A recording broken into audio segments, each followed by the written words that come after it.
উদ্দেশ্য বাতৰি মাজলৈ আজি ৰাজ্যিক বিজেপিৰ কাৰ্যনিৰ্বাহকৰ দ্বিতীয়টো দিন আজি বিজেপি কাৰ্যনিৰ্বাহকে ল'ব গুৰুত্বপূৰ্ণ ৰাজনৈতিক প্ৰস্তাৱ কাৰ্যনিৰ্বাহকত উপস্থিত হৈছে মুখ্যমন্ত্ৰী ডক্টৰ হিমন্ত বিশ্ব শৰ্মা প্ৰথম দিনৰ কাৰ্যনিৰ্বাহকৰ দলে চৰকাৰৰ প্ৰতি লৈছিল ধন্যবাদ সূচক প্ৰস্তাৱ ৰাজ্যিক বিজেপিৰ সভাপতি হিচাপে দায়িত্ব লোৱাৰ পিছতে ভৱেশ কলিতাৰ সভাপতিত্বত আৰম্ভ হৈছে প্ৰথমখন কাৰ্যনিৰ্বাহক প্ৰথম দিনৰ কাৰ্যনিৰ্বাহকত অসম বিজেপিৰ 14 জনকৰ সভাপতিৰ জীৱিত 8 জনৰ 7 জনকে একেলগে দেখা গৈছিল সভাপতি ভৱেশ কলিতাই প্ৰথম দিনটোতে পণ লৈছিল দলৰ সদস্য সংখ্যা 42 লাখৰ পৰা 60 লাখ কৰাৰ আজি দ্বিতীয় দিনাও আছে বিভিন্ন কাৰ্যসূচী ইতিমধ্যে পুৱাৰ ভাগত আমি দেখুৱাইছিলো যে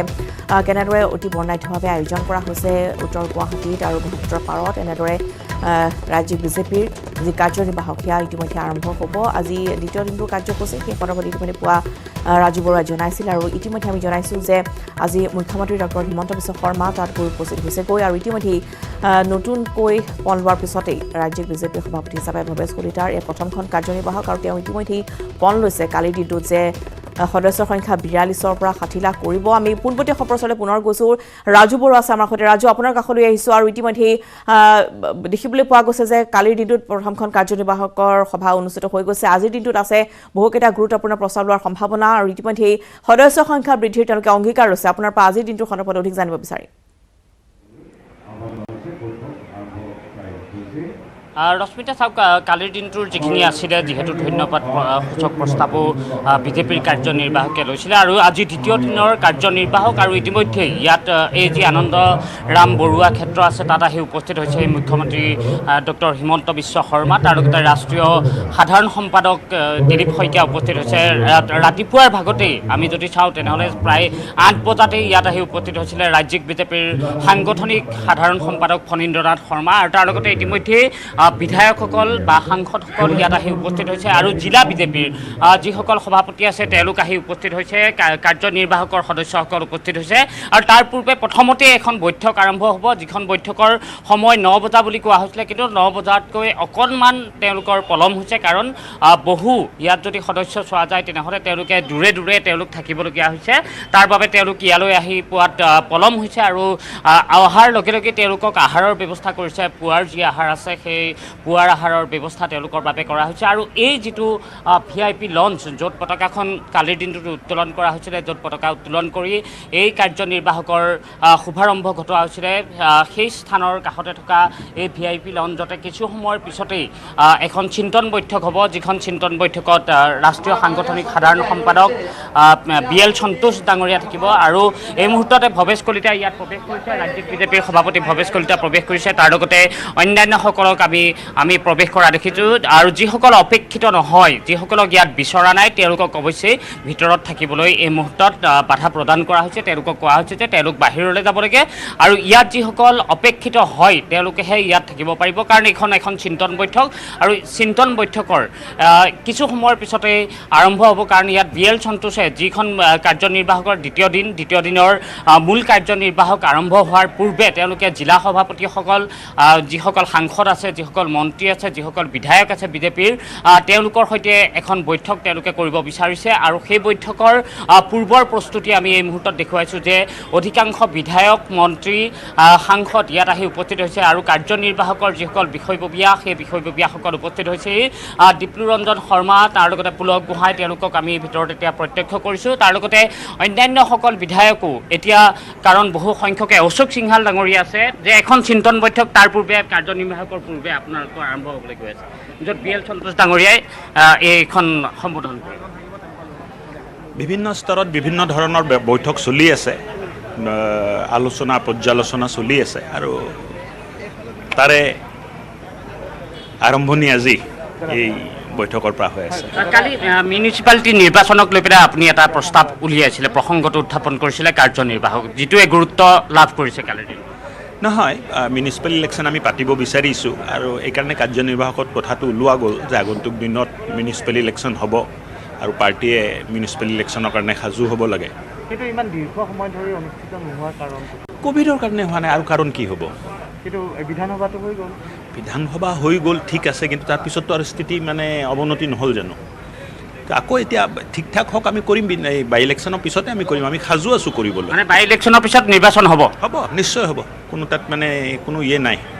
মানে কোভিডটোৱে দোষ এটা কোভিড আৰু তাৰ বাহিৰতনো কি আছে এয়া আছিলে মন্ত্ৰী অশোক সিংহল আৰু অশোক সিংহলে কালিৰ দিনটোত যিহেতু তেওঁৰ কাৰ্যনিৰ্বাহকত এটা গুৰুত্বপূৰ্ণ কথা আছিল যে পৌৰ নিগমৰ নিৰ্বাচন আৰু এই মুহূৰ্তত আমি BL সন্তোষ ডাঙৰীয়াক দেখুৱাইছোঁ যে BL সন্তোষ এইগৰাকী হৈছে ৰাষ্ট্ৰীয় সাংগঠনিক সাধাৰণ সম্পাদক যিগৰাকীৰ বাবে সকলোৱে অপেক্ষা কৰি আছে কালিৰ দিনটোতে তেওঁ উপস্থিত হৈছিল আৰু উপস্থিত হোৱাৰ পিছত তেওঁক সংগ দিছে এই মুহূৰ্তত অজয় জামুৱালাক দেখুৱাইছোঁ উত্তৰ পূবৰ সাংগঠনিক সাধাৰণ সম্পাদক দিলীপ শইকীয়া আছে ৰাষ্ট্ৰীয় সাধাৰণ সম্পাদক দিলীপ শইকীয়া পৱন শৰ্মাক দেখিছোঁ আমি এই মুহূৰ্তত প্ৰত্যক্ষ কৰিছোঁ বা অন্যান্যসকল আছে তেওঁলোকে এতিয়া এই যিখন বৈঠক মুখ্যমন্ত্ৰী ডক্টৰ হিমন্ত বিশ্ব শৰ্মাও এতিয়া এই বৈঠকখনত প্ৰৱেশ কৰিছে আৰু এই বৈঠকখনৰ কথা ইতিমধ্যে আমি কৈছোঁৱেই যে 9 বজাত আৰম্ভ হোৱাৰ কথা আছে বৈজয়ন্ত পাণ্ডা ডাঙৰীয়াক এই মুহূৰ্তত দেখাইছোঁ অসমৰ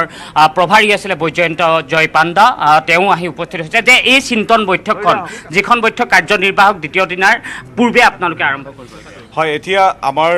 আপোনালোকে দেখিছে সন্মানীয় মুখ্যমন্ত্ৰী মহোদয় আৰু আমাৰ ৰাষ্ট্ৰীয় সাংগঠনিক সাধাৰণ সম্পাদক শ্ৰীযুত BL সন্তোষ ডাঙৰীয়া আমাৰ ৰাজ্যৰ প্ৰভাৰী তথা ৰাষ্ট্ৰীয় সাধাৰণ সম্পাদক সকলো আমাৰ ৰাষ্ট্ৰীয় নেতৃত্বৰ ৰাজ্যিক নেতৃত্বৰ লগত এই মুহূৰ্তত আমি এখন খুব ষ্ট্ৰেটেজিক মিটিং অনুষ্ঠিত হ'ব তাত সন্মানীয় সাংসদসকল সন্মানীয় আমাৰ মন্ত্ৰী তথা বিধায়কসকল আৰু ৰাষ্ট্ৰীয় নেতৃত্ব মুখ্যমন্ত্ৰীৰ উপস্থিতিত এখন সভা হ'ব তাত আমাৰ বিভিন্ন কাৰ্যক্ৰমনিকে যি আমাৰ ভৱিষ্যত কাৰ্যপন্থা আৰু আমাৰ প্ৰত্যেকগৰাকী নিৰ্বাচিত প্ৰতিনিধিয়ে যি কৰিবলগীয়া কৰণীয় আছে আৰু আমাৰ যিহেতু বাৰে বাৰে কৈ আছোঁ যে নিৰ্বাচন বা সংগঠনৰ লগতে সেৱাই সংগঠন আমি আৰু জনমুখী কি কাম কৰিব পাৰোঁ নিৰ্বাচনত জিকিম উপ নিৰ্বাচনত জিকিম বা পৰিষদীয় নিৰ্বাচনত অংশ ল'ম টাউন কমিটি নিৰ্বাচনত জিকিম সেইটো হ'ল নিৰ্বাচনভিত্তিক কথা তাৰ সমান্তৰালভাৱে আমি সেৱা সংগঠনৰ কি কাম কৰিব পাৰোঁ ইত্যাদি সামৰি বা কৰণীয় কথা আৰু ৰণকৌশল ভৱিষ্যতৰ ৰণকৌশলৰ বাবে আজি এখন বিশেষ সভা আমাৰ মূল প্ৰেক্ষাগৃহত নহয় কাষৰ প্ৰেক্ষাগৃহত হৈছে সাংসদসকল বিধায়কসকল আৰু মুখ্যমন্ত্ৰীৰ উপস্থিতিত ৰাষ্ট্ৰীয় নেতৃত্ব ধন্যবাদ জনাইছোঁ এয়া পবিত্ৰ মাৰ্ঘেৰিটা জ্যেষ্ঠ মুখপাত্ৰ বিজেপিৰ আৰু তেওঁ এই মিটিংখন যিখন বৈঠকৰ কথা আমি কিছু সময়ৰ পূৰ্বে উল্লেখ কৰিছোঁ যে BL সন্তোষ ডাঙৰীয়াৰ বাবে সকলোৱে অপেক্ষা কৰি আছিলে ইতিমধ্যে BL সন্তোষ ৰাষ্ট্ৰীয় সাংগঠনিক সাধাৰণ সম্পাদক তেওঁ আহি উপস্থিত হৈছে মুখ্যমন্ত্ৰী ডক্টৰ হিমন্ত বিশ্ব শৰ্মা ৰাষ্ট্ৰীয়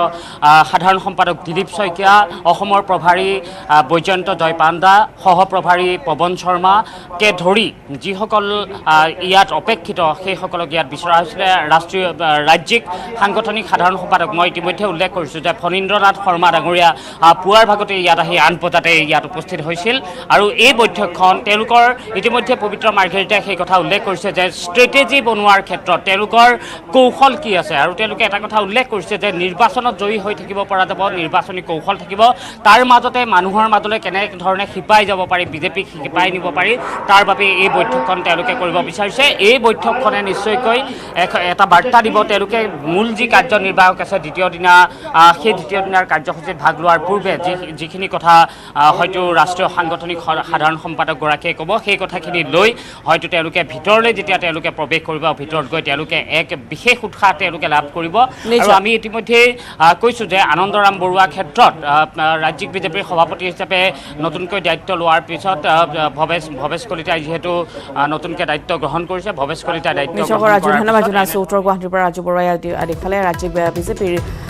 কাৰ্যনিৰ্বাহকৰ দ্বিতীয়টো দিনৰ আজি কাৰ্যক্ৰমণিকা সন্দৰ্ভত আৰু এখন চিন্তন বৈঠক ইতিমধ্যে কাৰ্যনিৰ্বাহকৰ পূৰ্বে আৰম্ভ হৈছে যিখনত ইতিমধ্যে উল্লেখ কৰা হৈছে যে সন্মানীয় সাংসদসকল মন্ত্ৰীসকল তাত উপস্থিত থাকিব আৰু সমান্তৰালভাৱে সাংগঠনিক ভেটি সুদৃঢ় কৰাৰ ক্ষেত্ৰত আগন্তুক দিনত কেনেদৰে ৰণকৌশল তেওঁলোকে প্ৰস্তুত কৰে সেয়া এই চিন্তন বৈঠকতে আজি আলোচনা কৰা হ'ব পৰৱৰ্তী কাৰ্যসূচী সন্দৰ্ভত আমি পুনৰ সংযুক্ত হ'ম ৰাজু বৰুৱাৰ সৈতে